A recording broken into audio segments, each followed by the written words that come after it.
Good afternoon, D&D, TikTok, and beyond, and welcome to Roll for Sandwich, the series where I let fate decide my lunch. Let's go. Today's episode of Roll for Sandwich is sponsored by Otherworldly Dice, and they've sent me some dice to use for today's show. Let's check them out. They've recently launched their new Jumbo dice on Kickstarter. As you can see, this is a full set of chonky boys. They come in 3 different color styles, and there's an option to add on this acrylic display stand. Head to the link in my bio now to make your pledge and take advantage of early bird pricing. All right, let's get started. Here's our roll for bread. 2, Everything Bagel. The existence of the Everything Bagel implies the existence of a Nothing Bagel. All right, let's roll for main. 5, Hot Dogs. All right, so I've cut 2 all-beef hot dogs, hot dog style, so they won't go rolling away. This should be all right. You might eat breakfast sausage alongside bagels. Hot dogs are close enough. All right, next up, let's roll for cheese. 2, Baby Swiss. Baby Swiss is only one of several different varieties of Swiss. The others include scary, sporty, posh, and ginger. Next up, let's roll for roughage. Oh, almost lost it. Here we go. 5, Kale, and 11, None.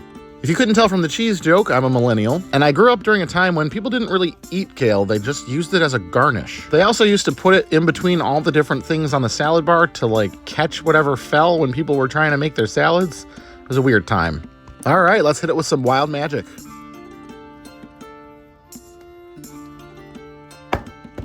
17, Mango Achar.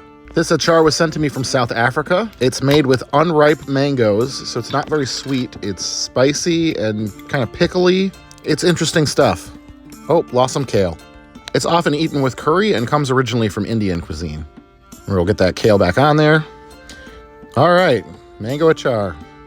All right, and last but not least, the D20 sauce roll. Here we go.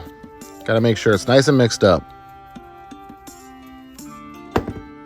11, Wasabi Mustard. Well, apparently I did not have enough spice on this already, so we're gonna add a different kind of spice to it.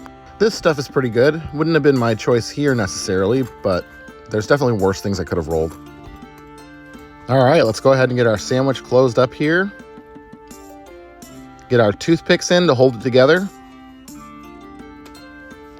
And I'm going to use one of the sharpest things known to man to cut it in half, the good old D4. And let's take a look at that cross-section. Okay. I don't know about this one, y'all. But you never know, it could surprise me. That's how these things go sometimes.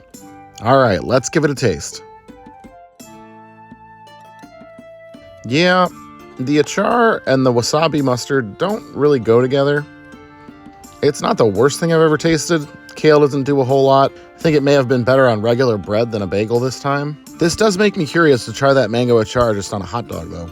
That wasabi mustard definitely builds over time. It gets to be a little bit too much here. So that's Wednesday's sandwich. A surprise to be sure, but not necessarily a welcome one. I think I'm going to give this one a 5.9, and I'm going to call it the Hellhound. Thanks for hanging out today, y'all. I hope you have a great day, and I'll see you on Friday.